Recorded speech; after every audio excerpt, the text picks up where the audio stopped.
Tambalan na!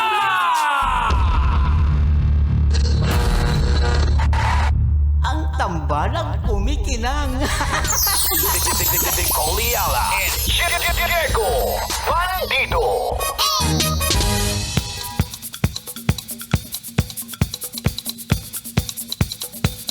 Hey!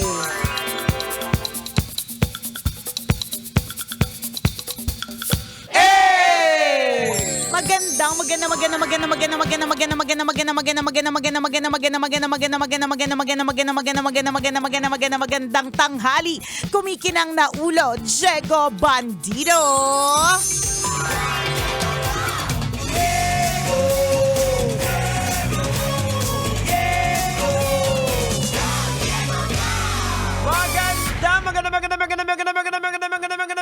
Magandang tanghali! Kumikinang ina!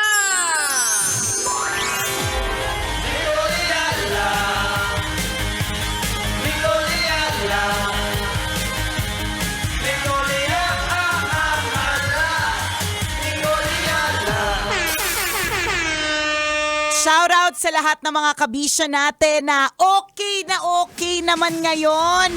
Kahit medyo kinabahan kahapon sa lakas ng sipol ng hangin. Grabe. Literal yung sipol, no? Oo, alam mo yung sa kahimbingan ng tulog mo, yung biglang may kakalabog. Kaya nga, nakakalurky. Alam mo, napansin ko nga parang hindi maayos yung pagkakapit ng mga alulod namin sa bahay. Parang feeling ko talaga anytime pwedeng matanggal. Pero ngayon, nasa office tayo, Jegs. Ang buong akala ko talaga work from home na tayo ngayon today. Kasi kumbaga parang ina-anticipate talaga natin. But, sabi nga daw nila, nakatulong na naman na ating Sierra Madre Mountain Range. Nakatulong yung ibang mga kabundukan na pinahina yung typhoon. Oo, kaya dito magpasalamat tayo hindi kay Sierra Madre, sa Panginoon. Yes, yung of course, naggumawa ng Sierra Madre. Yan. We appreciate the creations, but the Creator, yun po yung pasalamatan correct, natin. true lalo, talang halong eklavu. At dun sa lahat naman ng mga kabisyo natin na hindi pa nakakapasok, wala talagang way, o di naman kaya hindi nga tayo napapakinggan ngayon, Jegs, kasi naglilimas pa sila. Ang radyo nila maaaring buried kung saan man sa baha, 'di ba? We pray to the Creator again, 'di ba? Yung nag-create ng Sierra Madre Mountain Range, 'di ba? Na kayanin, and that help will come. Na dadating ang tulong. At kung gusto mo tumulong at gusto mo tumulong ng legit, ayan, paulit-ulit po naming sinasabi po sa inyo, pinapaalala na pwede nyo pong i-follow ang MBC Operation Tulong Facebook page. Yan, para sigurado pong makarating talaga yung mga tulong po ninyo, kasi hindi po natin maiwawala na may mga iba pong mga organisasyon na nagpapakilala ko, o mga tao nagsasabi na humihingi, pero hindi nakakarating yung tulong. Nako, alam mo yun, doon ako nalulurky, Jigs, na parang ang dami na nga naghihirap, ang dami na nga nagsasuffer, tapos nakukuha mo pang mang-scam sa gitna ng lahat. May balak ka bang palitan si Satanas? Kaya nga hindi natin masisisi yung mga tao na pinapa-evacuate. Ayaw nilang iwanan yung bahay nila kahit delikado, kasi may mga tao pa rin talaga na pag umalis ka na nakawin yung gamit mo. Diba? Nakakainis. Tsaka alam mo, gusto ko rin na i-shout out, Jegs, yung mga establishments na kahit na matindi yung pag-ulan at matindi yung hangin like kahapon, nananatiling bukas. Alam mo yun, para magbigay ng maayos na serbisyo sa mga kababayan natin. Kunyari, restaurant man yan, kung ano mang klaseng establishment yan, saludo po kami sa inyo. Kagabi nga may nadaanan kami na na yung food chain. Yes. Yung nag-drive-thru ako. Sabi ko dun sa ma'am, parang liliparin niyo yung signage. Kaya nga Gumagalaw-galaw ma'am, hindi naman po sana nananakot. Pero ganun talaga, sir. Pero, ingat po kayo. Correct. Ganun talaga, para silang katulad nung panahon ng pandemic, yung mga nurses, yung mga medical personnel, yung mga doktor, 'di ba? Na kahit na posibleng sila mismo yung tamaan, magkasakit at magkaroon ng problema, pero tuloy pa rin, laban pa rin. Correct. Yan, 'di ba? Minsan napapaisip ka, bakit yung mga tao, lalo na yung mga nagre-rescue, samantalang tayo nga nagtatago pero sila susugod Lumalabas, dun, oo. correct ka. Ano bang meron sa kanila, 'di ba? Kaya Talagang may ganun lang talaga, Yes, Jex, na ano yung termo na lagi, kino-convict. Oo. Parang merong nagsasabi sa iyo na hindi ka pwedeng nasa bahay lang. At saka Meron kang pwedeng gawin. adrenaline din Totoo. Na ito yung trabaho mo, susugod ka doon. Correct. May mga ganyan talaga. At nagpapasalamat tayo sa mga ganyan na mga sumusugod sa gitna ng Correct. lahat. At kasama na din doon, Jeg, sa mga broadcaster, ha? Oo, yan. Hindi lang talaga bagay sa atin. Kasi, di ba, paano pag nag-report si Nicole Okay, Yala? Nicole Yala, pasok! Hay nako, Jex! Grabe nakaka-lurky. May mga nagliliparan talaga dito mga bubong. Hindi kinikerry ng powers ko. Any monument, baka mamaya biglang tangayin na ake. Hanggang Oh. saan na ba yung tubig? Up to here na dito sa above the knee. Yung boots ko, Jex, hindi niya kinaya, promise. Pwede mo bang ma-describe sa amin, Nicole Yala, yung mga nangyayari at kaganapan ngayon dyan? Eto na nga, meron ako nakikita. Ang pogi ni Kuya. Ang pogi ng rescuer. In fairness, kung ako masasalanta, gusto ko si Kuya mag-rescue. Ayan, yan po ang dahilan kung bakit hindi po kami sinasabak. Tapos, biglang mapuputol Oh. po si Nicole Oh. kasi yun, natiso dahil naka-heels. Nicole, wala! Totoo. Nicole, saan ka na? Ano yung sa social media? And at this moment, she knew she was up.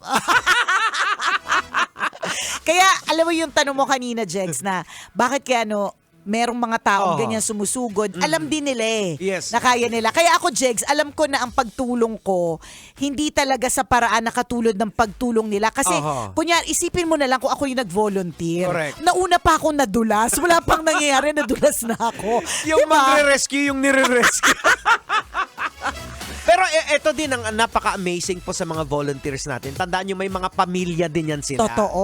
Imagine mo, iiwanan mo yung Correct, pamilya mo, correct. tapos isasave mo yung ibang pamilya. Actually, nabibilib din tayo dun sa mga pamilya ng mga rescuers Oo. Kasi yung kung paano nila ipinagdadasal at tinatanggap na ganun yung passion, ganun yung heart na meron yung kanilang family member na tumulong. Ayan. Kahit sila mismo, nasa ibabaw na ng bubong or nagkakaproblema na din. At malamang trained na rin din yun sila ng head of the family nila. Kasi importante yung bago ka mag-rescue, dapat yung pamilya mo, alam na rin din nila kung anong gagawin. Tama. Kaya din matindi yung yung pagte-train sa kanila. Kasi hindi naman po talaga pati yung mga men in uniform, yung mga personnel in uniform, matindi ang training diyan kasi ang real talaga, ang pinakatotoong sukatan ay kapag kaganito na merong sakuna. So kailangan sa training pa lang talagang sinasabak na sila sa matitinding mga sitwasyon. Tama. Kaya hindi ako napupunta diyan kasi training pa lang, wali na. Ngangi. Hindi. Pwedeng magaling si Nicole Yala pagdating sa instruction. Siyempre, brainy Pwede. Andyan lahat. Alam niya, alam ko na yan. Memorize ko po yung yung 10 rules. Ayan, kabisado niyan. May dalawang ire-rescue. Yung isa pogi, yung isa hindi ka pogian. Nakalimutan ko na yung rules. Ay, mas in danger yung hindi pogi. Pero ang pinili ko yung pogi na nandun lang sa may pampang. Yung hindi ka pogian, nandun sa gitna ng dagat. Nakakaloka. Kaya ang galing lang din talaga ni Lord na kung saan niya dinadala yung mga tao Yung parang, kunyari, meron kang gustong gawin, pero pwede mong gawin yon kasi decision mo bilang isang tao, meron tayong own na may free will tayo. Pero eventually, the Lord will lead you kung saan ka talaga nararapat. Siya talaga yung nag-install. Parang, eto, yung trabaho naman natin, like ikaw, di ba, anong pinag-aralan mo? Nag-aral ka ba ng masko? Hindi. Hindi naman, di ba? Talagang si Lord talaga yung magdadala sa'yo. Kahit kung minsan, hindi mo, ikaw bilang Nicole Yala, naisip mo ba na? Hindi talaga. Hindi talaga, lalo na pag halimbawa nagkakaroon kami ng mga reunion. Pagka tinatanong nila ako, naisip-isip mo ba na magiging ganyan? Sabi ko, hindi talaga. Hindi talaga, pero the Lord will lead you there Kasi magde-decide ka along the way. Ano kaya ang pipiliin ko? Itong course yung pipiliin ko or itong trabaho ang a-applyan ko. Correct. Pero eventually, gagawa ang Diyos ng paraan.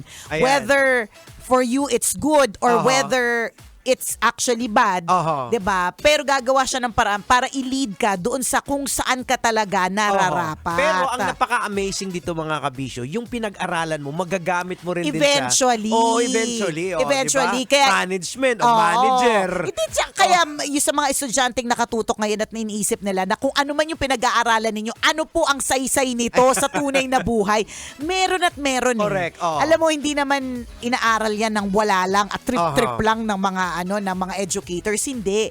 Meron at meron yan na nagagawin at ipapaalala sa'yo na magagamit mo in the future na makakasalba ng buhay o buhay mo o buhay ng iba. Ang knowledge naman interconnected naman din True, yan eh. correct. O depende sa POB, ay parang biglang halimbawa, itong sitwasyon na, ay parang itong pinag-aralan namin sa nursing. Pwede palang maano dito. Correct. O, 'di ba? Ganun lang yun. Lahat ng bagay ay tunay na magkaugnay. Yan. Alam mo, speaking of mga sakuna, speaking of yung mga ganitong klase mga usapin, isa din sigurong reminder para po sa lahat. Total naman paenda ng taon at feeling ko 'di ba kapag ka medyo papasko, medyo may extra income yung mga tao, no? Correct. Bukod sa reminder to also share your blessings, isang reminder na kung kayong magkakaibigan, magkakatropa or family members ay nag-decide na mag-reunion, this is the sign na puntahan po ninyo. Kasi ayaw po natin na hintayin na mag-reunion kayo kung kailan may isa nang nakalibing. Mag-reunion kayo kung kailan meron kasing nasalanta so kailangan nyo magsama-sama. Kung may pagkakataon na magre-reunion kayo kasi masaya ang dahilan kung bakit kayo magsasama-sama, gawin nyo na po. Nicole Yala, paano kung yung reunion na inaatinan ko palagi, laging may landian, Ay, laging may nasisirang pamilya? o kaya toxic, di ba? Ay, wag mo na attendan yan. Pwede kang pumunta para makikain, tas alis ka agad. Totoo, hindi rin kasi lahat ng reunion masaya. May tao akong kakilala na hindi siya umaattend ng reunion kasi nga tuwing a-attend siya, yung mga nag-try siya na mag-attend ng reunion, ang nangyayari, ganun. Parang siraan. Oo. May landian. Tapos yung mga dating relasyon, magkarelasyon nakita, tapos biglang nawawala. Ayan na. Tapos yung iba, yung mga susulsulan ayan din. na. Alam mo, kanina nga sabi ko sa programang Dear Love, there was a time in my life na nung bata pa ako, nung bata pa tayo, Jegs, na kapag kaganyan na, halimbawa, alam ko na yung kaibigan ko may karelasyon, pero may nilandi siya, kunyari sa reunion na isa pang dating naging karelasyon. There was a time in my life na ako yung isa pa sa nagsasabing, sulsol na, okay lang yan, wala naman dito si Paeng. Yung pangalan Paeng. Ganyan. Pero as I grew older, and as I realized the value of yung relationships and yung importance of integrity and honesty and loyalty, hindi mo na ako mariringgan na na isa sa mga susulsol. Ayan. So in short po, dati po kami mga bugaw talaga. Totoo. Isipin mo dati, Jegs, kaibigan ko yung karelasyon, kaibigan ko rin yung isa pang karelasyon. Isipin mo yun. Hindi man lang ako yung nagpigil nung araw na ang sa akin lagi, ang thinking ko lagi nung araw, Jegs, is masaya siya dyan eh. Sino pa ako para pigilan siya? Pero ngayon, hindi naman sa nangingialam, pero magsasabi din ako na uy, hindi yan tama. Medyo ilalayo kita dyan, ganyan. Pero at the end of the day, decision pa rin naman ng tao yung kung gusto niya pa rin lumandi. Yan. Ay, naka. Hindi, nasabi ko lang yung tungkol sa reunion kasi meron akong sinalihan na isang organisasyon in 2001, long ago. Isipin mo, 2001 pa yun. Wala pa ako sa Love Radio. So, it's more than 21 years. Yes. Na lagi lang kaming nagsasabi na, magkita naman tayo, mag-reunion naman tayo, tayo, dinner, lunch, whatever, breakfast, merienda, matuloy lang. Hindi na tuloy-tuloy. Hindi nangyayari. At natuloy lang kung kailan may isang namatay. Yan, Yun yung yun sinasabi, yun yung Oo. sinasabi ko na, ihintayin pa ba natin na ang reunion ay mangyayari sa funeral?